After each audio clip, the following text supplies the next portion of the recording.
Hello guys, mumeze mute abakunzi ba BVN TV Rwanda, reka twizere ko mumeze neza kandi aho muri hirya no hino hagiye hatandukanye mumeze fresh. Turabasuhuje tubaha ikaze mu biganiro byacu bigiye bitandukanye. Uyu munsi tugiye kuganira kuki ndaje nyibabwire, ariko reka mbanze nacire umutomerwa tugiye kubana uyu munsi ugiye kudufasha kuganira ku ngingo zitandukanye.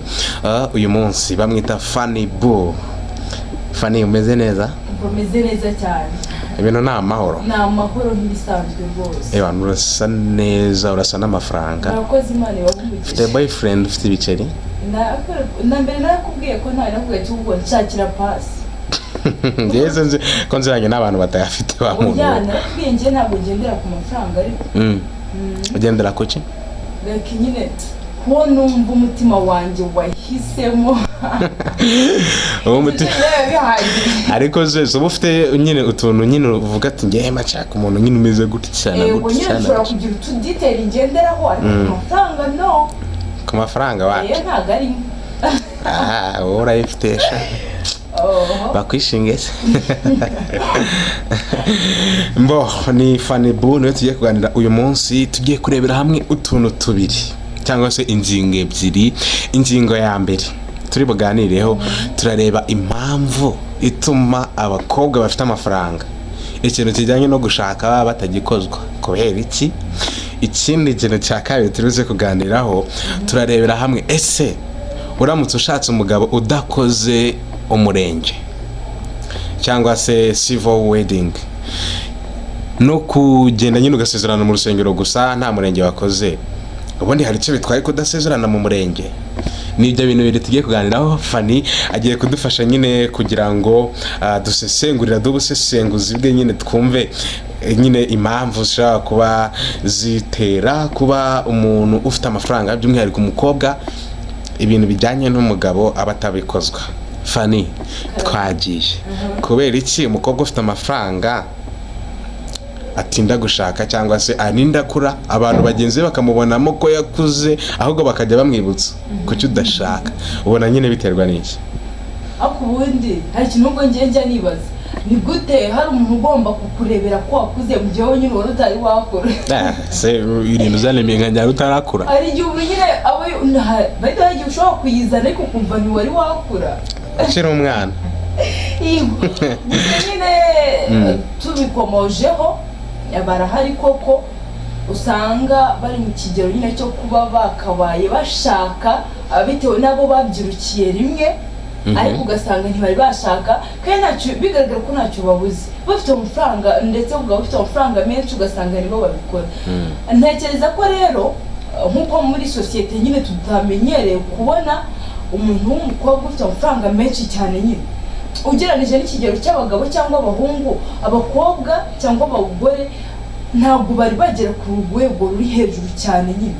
Iyo rero bibaye nko ku mukobwa umwe akaba afite amafaranga menshi cyane nyine, hari n'igihe by the way we aba yumva atari menshi cyane, ariko bitewe n'uko twebwe tubibona tutabimenyereye muri sosiyete tukumva igikuba cyacitse afite amafaranga menshi cyane, kandi we arabona ko hari ibyo atari yageraho, hari ibyo kigomba gukora kuko nyine abona ibyo afite ntabwo byari byageraho, ntibiri ku rugero rw'ibyo yifuza kugeraho, bigatuma rero twe tubona ko afite amafaranga menshi cyane tukibaza impamvu atari yashaka afite amafaranga menshi, kandi we ku ruhare rwe cyangwa ku giti cye yumva koko kandi anabona ko nta mafaranga afite. Icyo ni icya mbere.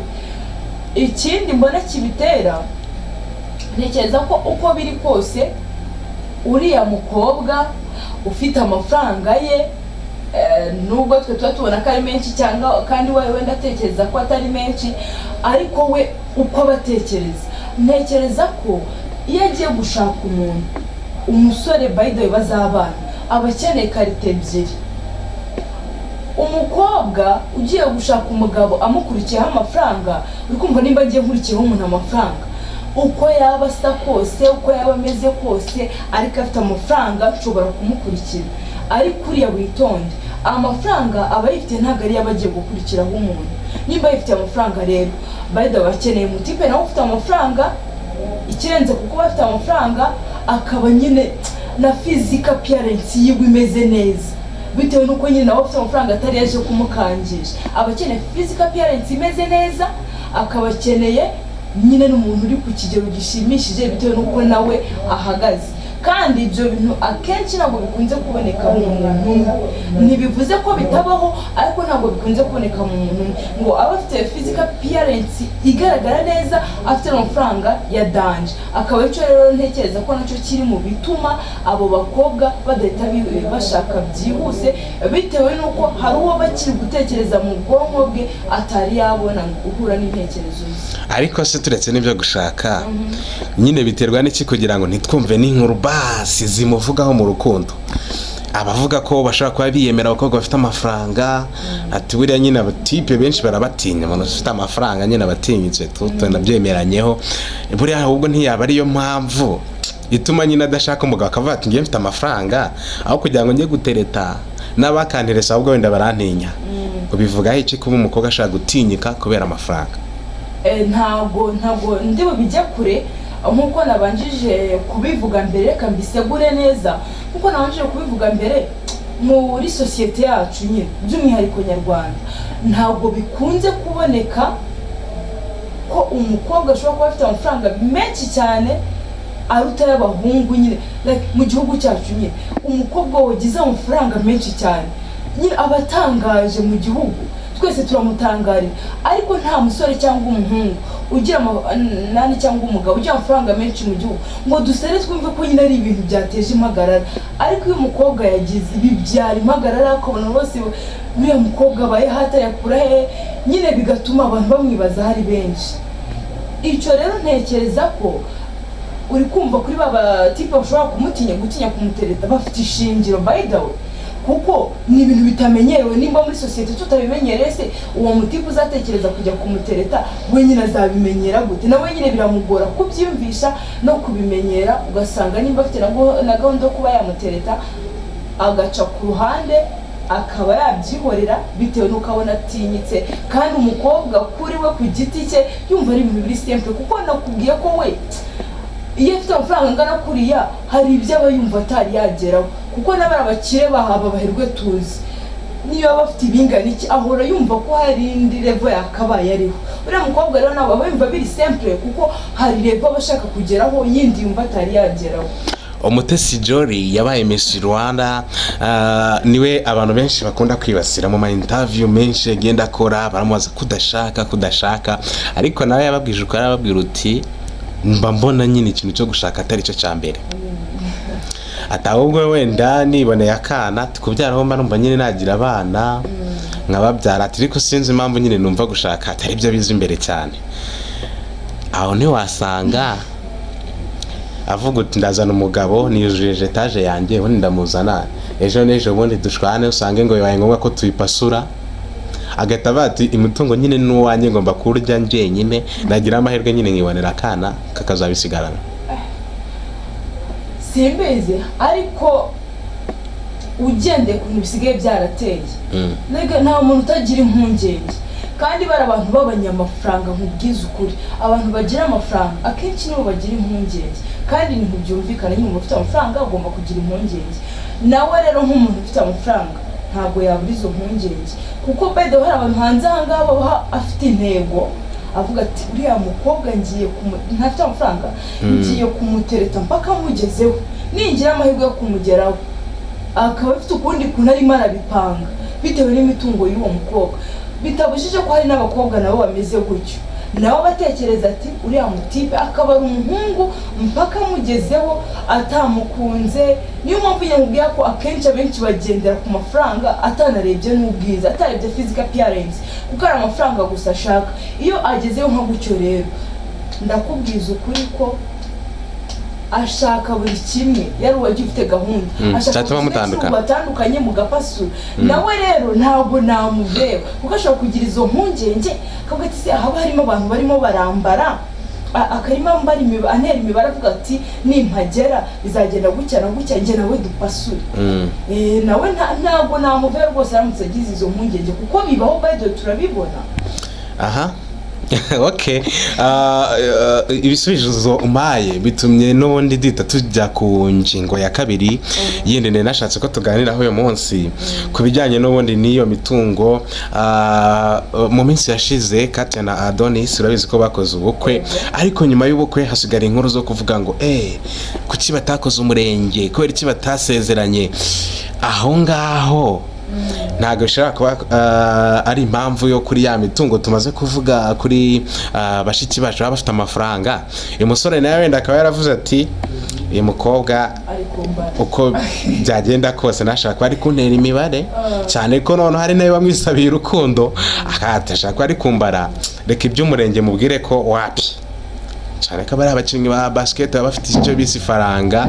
Ewana akavuga ati rero ngiye mu buryo bwo kwihesha amahoro n'umutuzo, reka mubwire twe gukora umurenge.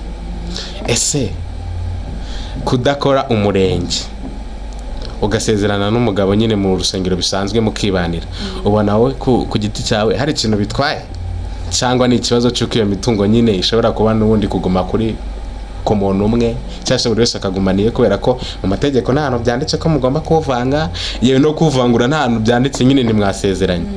Nyine ubifata ute kuba washaka umugabo udasezeranye mu murenge? Rero nyine ntekereza ko ibyo ni ibintu biri hagati y'abantu babiri. Abantu babiri bakundanye bagateretana bakagera aho bemeranya kubana, ibyo ni ibintu biri hagati yabo. Kuko nimba harabayemo tugende ku urwo rugero rwabo abarigendi, niba harabayemo kudakora umurenge kuko bikaba byarabaye, byashoboka ko ari impamvu zabo nyine.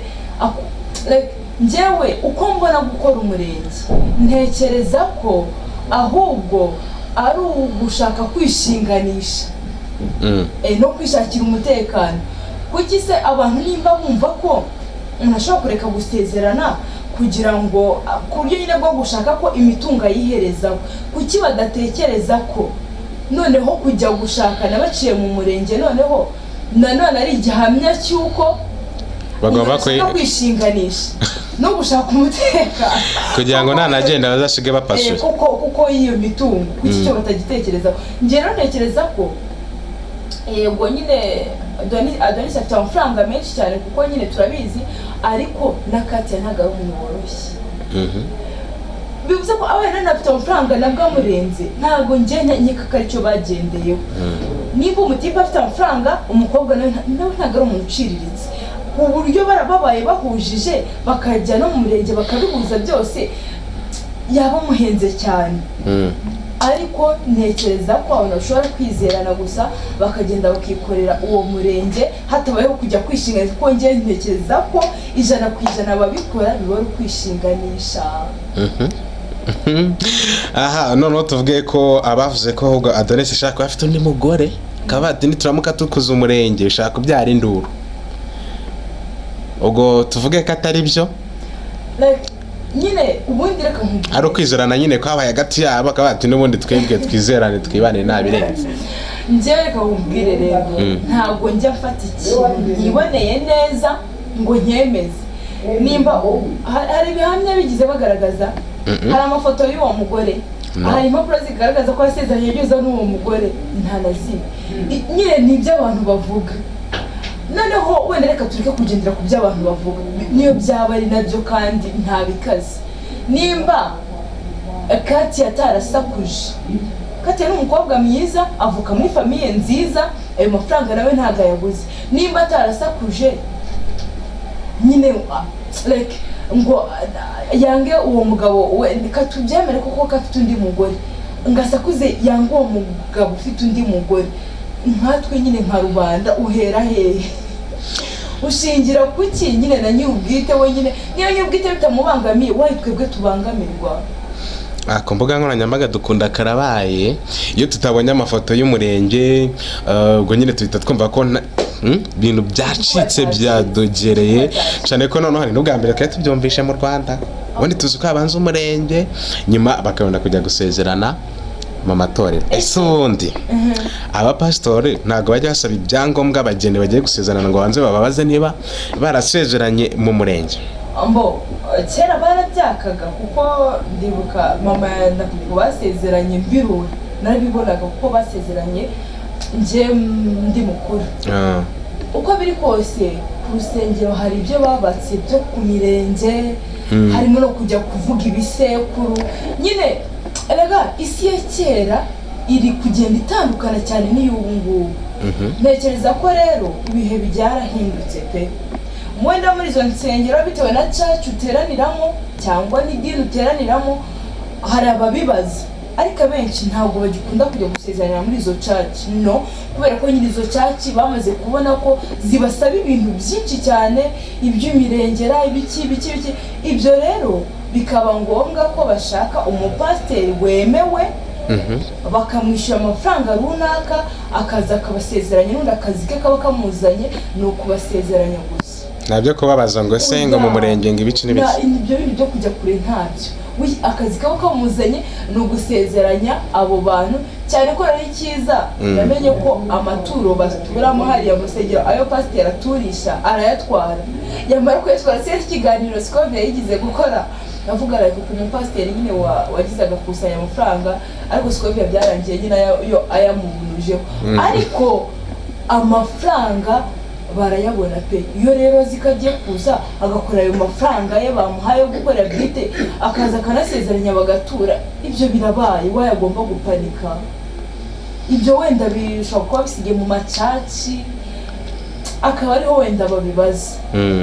Ako rwose niyo none se waravuze ngo mu Rwanda ego nyine bibaho pe. Nabyo bikunze kugaragara ko abantu babanza gukora umurenge bakabona kujya gusezerana.